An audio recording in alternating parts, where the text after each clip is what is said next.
The great hall of the Einherjar is their home within Asgard. But while there, they are subject to the scrutiny of the All-Father himself. And relations between the Valkyries and Odin were tense during my tenure as his advisor. Why? Well, that's an even longer story, lad.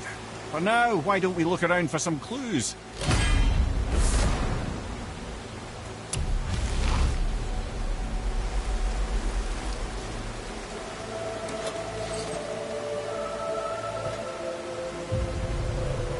Whoa, you're back. Hello? I don't think she can hear you, lad. The helms must only retain but a small portion of their owner. I'd wager the rest is in transit to Valhalla to try and fix the mess left by their absence. Lemire, who is she?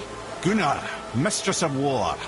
After any conflict, big or small, she would be first on the scene, sussing out the worthy spirits for a free trip to Valhalla.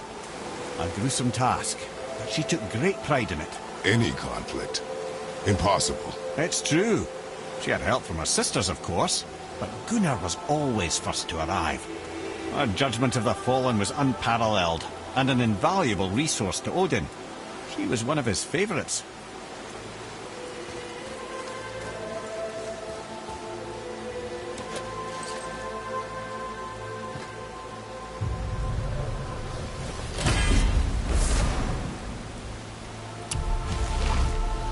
Ah, Gondul.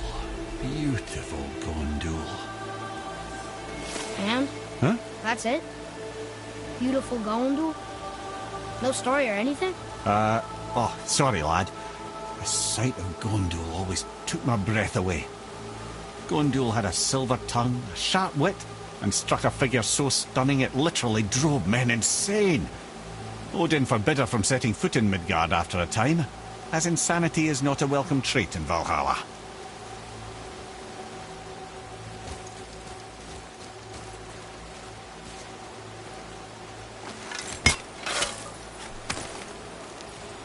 Found it!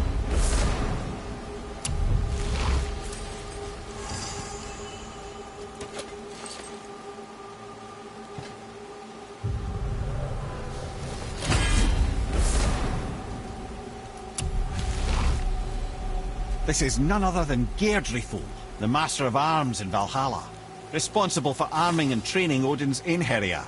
His what? His army come Ragnarok. The entire reason Valhalla exists, you see.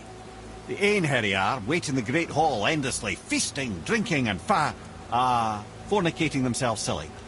Once Ragnarok begins, Odin calls them into service to fight on his behalf. Geirdrithul had her hands full training that lot.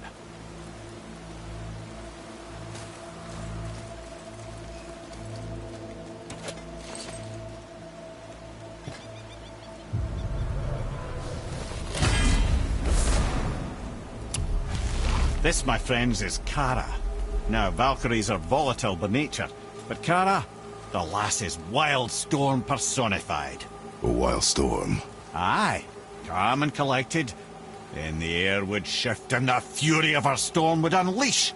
It was beautiful in a way, assuming you could find proper shelter. Her tears would cleanse the blood-soaked battlefields.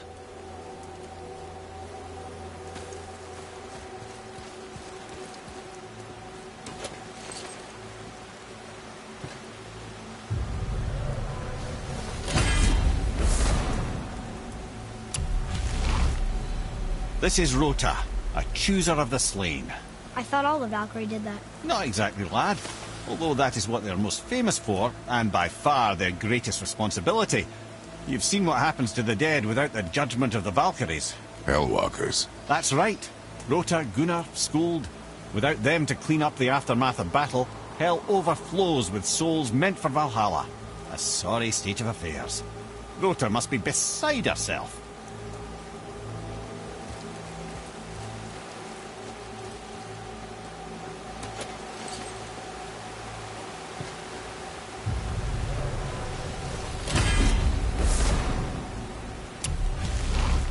Ah, here we have Eir, the healer.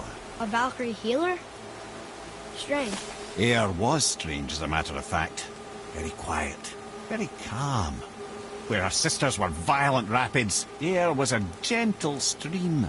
She healed the wounds of both mortals and gods, and even a certain all-knowing sage who once drank too much and fell off a mountain. Not my proudest moment.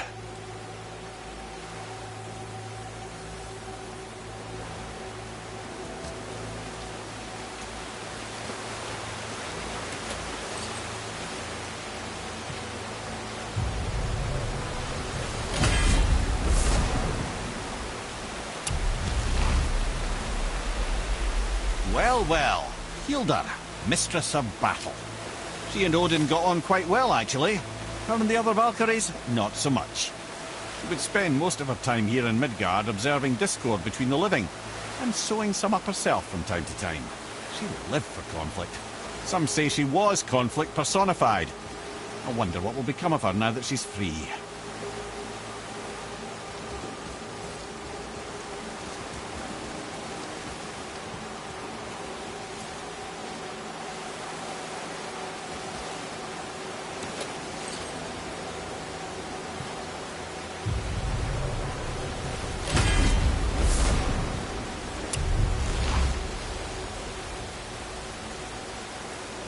Olrun, once the daughter of a powerful chieftain.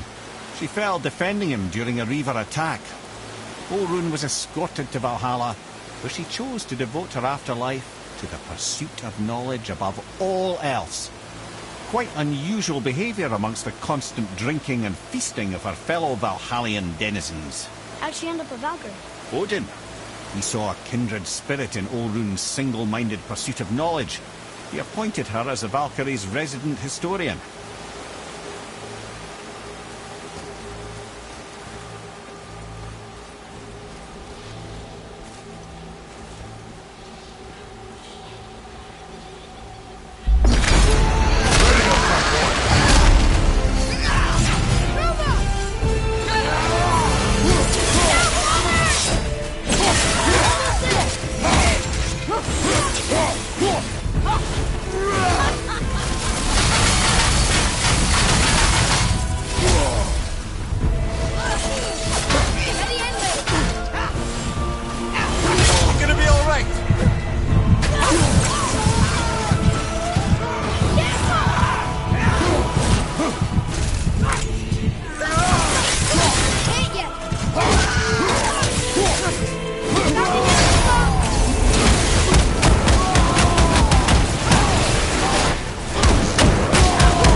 Perfect!